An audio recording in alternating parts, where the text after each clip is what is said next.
Yuk kita jalan lagi. Iya. Ya, terima kasih Anda masih bersama Polemik. Malam ini kita membahas siapa menteri layak diganti. Malam ini hadir para mahasiswa dari Stikes ke Sosis, Sekolah Tinggi Kesehatan. Ya, tepuk tangan dong. Kemudian ada dari STT PLN, tepuk tangan. Jadi sengaja kita undang dari kesehatan supaya kita sehat terus, dari PLN supaya yang kita bahas terang. Lampu-lampu listrik jadi nggak buram lagi. Nggak buram lagi. Lampu listrik. Ya, kenapa ngomong listrik? Bukan lampu-lampu listrik di kantor-kantor partai. Amin. Supaya segera dibayar. Segera dibayar. Kasihan ya, kantor besar 2 hektar gelap gulita kalau malam. Menunggak bayar PLN itu artinya korupsi. Ya. Dan layak KPK masuk. Termasuk yang di Nelly Murni ya. Iya. Ini kantor apa, Cik? Kantor Golkar maksudnya? Oh, Kok anggota Nelly Murni? Bukan. Oh, ya. Kantor Beringin. Kantor Beringin. Oke, Bung. Seharusnya reshuffle itu untuk apa? Apakah sekedar bagi-bagi kekuasaan, menjaga harmoni, atau meningkatkan kinerja? Ya sejatinya kan reshuffle adalah konsekuensi logis secara manajerial saja ketika ada menteri yang dianggap tidak perform dan diganti. Ini dalam semua organisasi modern dilakukan, termasuk dalam konteks kementerian. Ya. Tetapi dan itu ketika kita bicara secara ideal dalam konteks sistem presidensialisme, misalkan kabinet profesional. Tapi kita tahu itu kan angan-angan saja kabinet profesional. Pasca reformasi tidak ada kabinet Zaken yang terbentuk. Yang terbentuk adalah kabinet sebagai konsekuensi ketika sistem pemilu kita masih ala parlementer. Karena presiden harus bagi-bagi kursi kekuasaan, sebagai konsekuensi dia dapat dukungan 20-25%. Siapapun presidennya, mau Prabowo yang terpilih, Abu Rizal Bakri atau Jokowi. Pasti begitu akan kan. melakukan itu. Nah tinggal kemudian bagaimana dalam proses pembentukan yang sudah pasti kompromistis itu kita harapkan sebetulnya itu tidak kemudian sifat kompromistis tadi tidak dibawa dalam proses reshuffle. Oke, ada balas budi dalam pembentukan kabinet. Tapi dalam konteks mengevaluasi yang harus dilakukan adalah evaluasi sepenuhnya berdasarkan objektivitas. Artinya apa? Ya seharusnya partai-partai pertama-tama ya terlebih dahulu merelakan ketika memang kadernya tidak perform untuk diganti.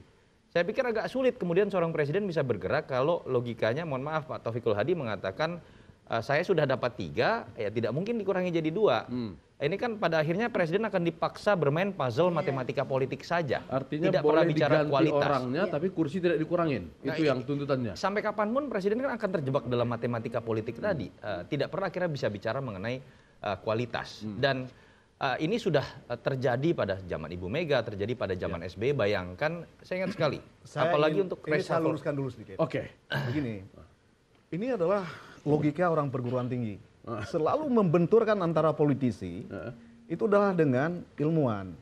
Jadi seakan-akan yang disebut itu adalah profesional itu adalah orang yang bukan dari partai. Padahal misalnya seperti Indra, ini dia profesional.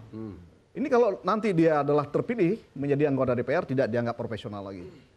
Ini orang-orang di partai banyak sekali yang sebetulnya dari perguruan tinggi dan sebagainya. Termasuk Muhtafi. Ya, saya anggota DPR saja, ya kan, bukan. Nah, itu tidak boleh membenturkan yang seperti itu. Menurut saya, tentu saja partai itu adalah rakyat. Ya kan, itu tidak ada yang ya nggak boleh itu kemudian kita membedakan lantas kalau misalnya itu adalah dari partai itu seakan-akan sekarang ini adalah bukan rakyat. Mas Latif, Nah, saya ini ingin jelas menguatkan sekali. Mas Toto ya.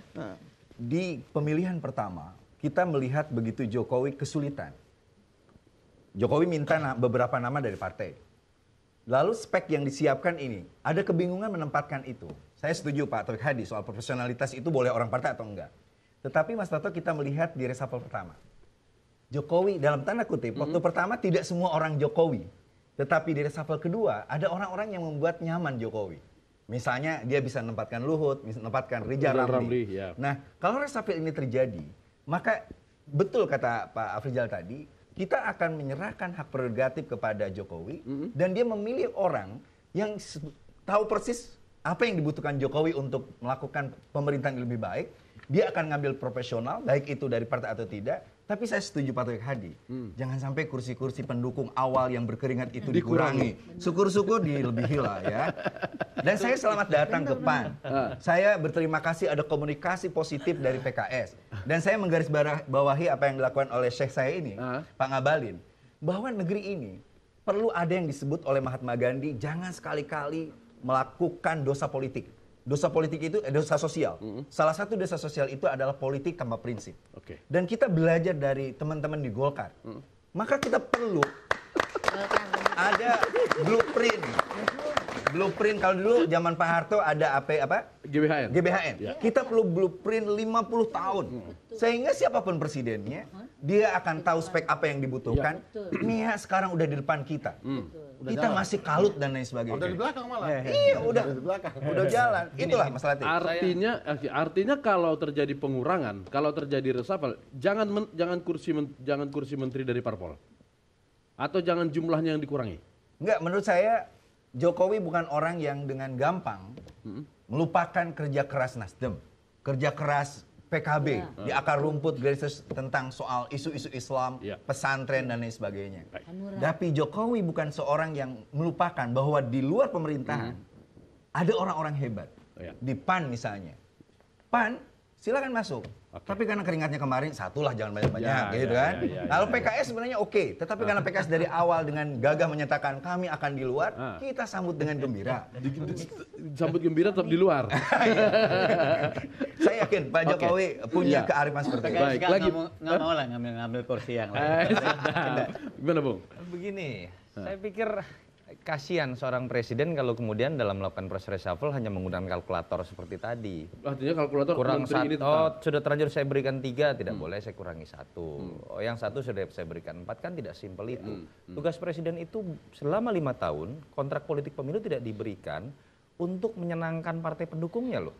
Untuk menyenangkan masyarakat. Ini harus diterima oleh partai-partai. Partai itu bukan tidak mendapatkan tempat. Kontrak sosial dan kontrak politik Anda sudah Anda dapatkan dalam pemilu legislatif. Itu yang bukan hanya di dalam perguruan tinggi. Pak Taufikul Hadi, Anda pelajari literatur dan fakta empiris. Anda belajar di Amerika Latin. Anda belajar di Filipina, sistem presidensial. Semua berlaku seperti itu. Itu fakta empiris politik praktis, bukan ada di literatur perguruan tinggi. Yang ingin saya katakan adalah ada fakta yang memang harus diterima bahwa kompromi politik adalah variabel yang tidak mungkin bisa ditolak oleh presiden dalam situasi sekarang ini. Tetapi jangan kemudian keterpaksaan ini kemudian terus-menerus mengikat kaki dan tangan presiden dalam bekerja selama 5 tahun ketika kemudian presiden harus mengevaluasi secara objektif. Jangan-jangan sebagai jalan tengah, menurut saya presiden harus berani melakukan apa yang dilakukan oleh Yudi Krisnandi. Katakanlah ada evaluasi yang dulu dilakukan oleh UKP 4. Sekarang setahu saya dilakukan oleh KSB. Lakukan saja sebuah laporan secara berkala, sehingga kemudian publik bisa menilai kementerian dan menteri mana yang bekerja baik atau tidak. Sehingga ketika terbuka secara objektif, partai atau masyarakat atau pengamat tidak ada yang bisa mendikte karena semua betul-betul didasarkan pada evaluasi secara objektif. Kalau itu dilakukan, saya pikir ini presiden pertama yang betul-betul bisa menerobos tradisi baru. Baik, ini sudah berdiri. Saya hanya mau mengatakan bahwa apa yang dilakukan oleh Yudi Krisnandi dalam pengalaman saya ada di pemerintahan beberapa waktu yang lalu mengawal pemerintah. Saya mau mengatakan bahwa mustahil kalau presiden tidak mengerti dan tidak tahu tentang apa yang dilakukan oleh seorang menteri PAN Yudi Krisnandi. Dan lebih dahsyat lagi, malam ini saya mendengarkan pernyataan dari seorang sahabat saya, Toto. Selalu saya panggil Juniarto. Kalau sudah keluar pernyataan ini dari mulutnya, itu artinya bahwa sedikit tempo lagi Presiden Joko Widodo akan melaksanakan apa yang sudah dia bilang. Dan karena itu saya pikir teman-teman yang ada di pemerintahan, yang datang dari partai-partai politik, yang mendukung Presiden Joko Widodo dan alhamdulillah sekarang menjadi presiden, ya saya pikir perbanyaklah berzikir dan beristighfar karena musibah itu akan segera datang menimpa kalian semua. Dan karena itulah saya pikir tetaplah bertawasau bil haq, tawasau bis sabar. Bersabar-sabarlah. Karena mungkin udahlah yang namanya rezeki dan faedah-faedah itu tidak lari jauh-jauh. Tidak usah sikut sana, sikut sini, standby saja. Kalau sebentar harus diganti ya udah Bismillah tawakal ala Allah. Sabar gitu ya. Itu aja, sabar. Bung, Itu kalau aja. memang Nggak usah tujuannya repot-repot, urus negara adalah kok repot-repot meningkatkan sih. kinerja. Berarti dalam konteks itu yang dilakukan oleh Kementerian Pan RB bisa nggak disinkronkan dengan penilaian yang dilakukan oleh KSP atau siapapun di belakang presiden? Ada banyak pihak yang melakukan penilaian ya. Artinya bukan hanya Kemenpan. Teman-teman dari pollster itu lewat survei mengeluarkan juga kalangan akademisi, bisa metodenya FGD. Kemarin misalnya ada teman-teman indeks yang menilai performa para menteri dari konteks penerapan nawacita. Nawacita, dan itu nawacita bagian ketiga. Setahu saya itu ada terkait dengan kesejahteraan rakyat, kemudian aspek geopolitik, kemudian hubungan pusat daerah. Dan di sana Marwan Jafar justru paling tinggi skornya. Ada beberapa yang lain ya dibandingkan dengan misalnya Anies Baswedan, dibandingkan dengan menteri-menteri yang lain. Ada 17 menteri yang khusus menangani itu. Artinya kalau presiden memiliki indikator bahwa menteri-menteri ke depan adalah menteri-menteri yang kuat dalam sisi pelaksanaan nawacita, maka dasarnya bisa itu. Kalau dasar kinerja menurut saya itu ya penilaian Kemenpan sendiri kan kinerjanya 20%. Artinya ada yang lain yang kita nggak lihat kita lihat juga aspek rencana strategis dan segala macam. Nah, yang lain yang saya lihat bahwa memang sekarang belum muncul yang dijanjikan. Ya susah juga kalau nggak bicara ya.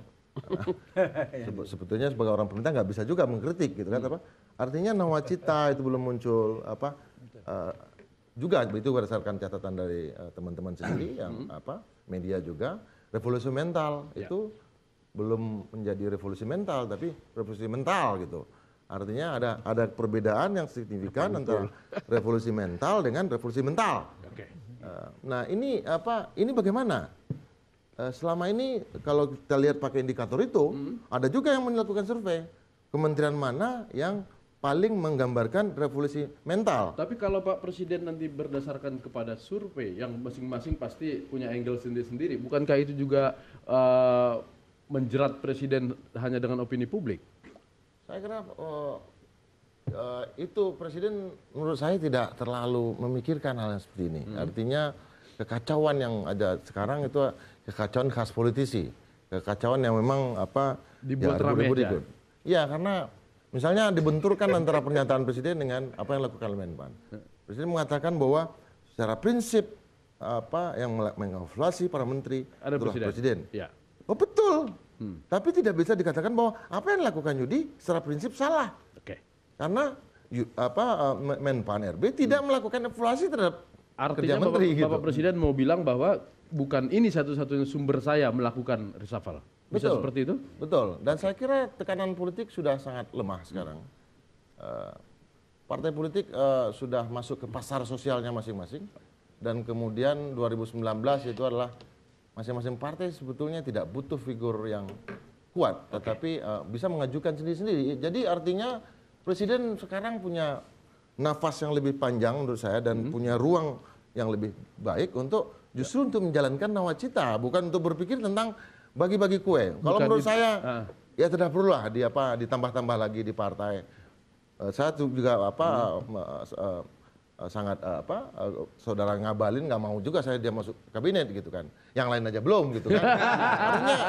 Artinya kita profesional masing-masing lah. Kita bekerja masing-masing. Nanti kalau mau bertempur lagi 2019. Oke, baik. Kita istirahat lagi. Mangat mau istirahat? Satu pertanyaan dari coba. Pernyataan atau pertanyaan? Pertanyaan. Apakah reshuffle itu perlu atau tidak? Nah, jawabannya adalah bagaimana tadi yang disampaikan. Ya terserah Presiden. Iya. Perlu atau tidak, kan? Siap.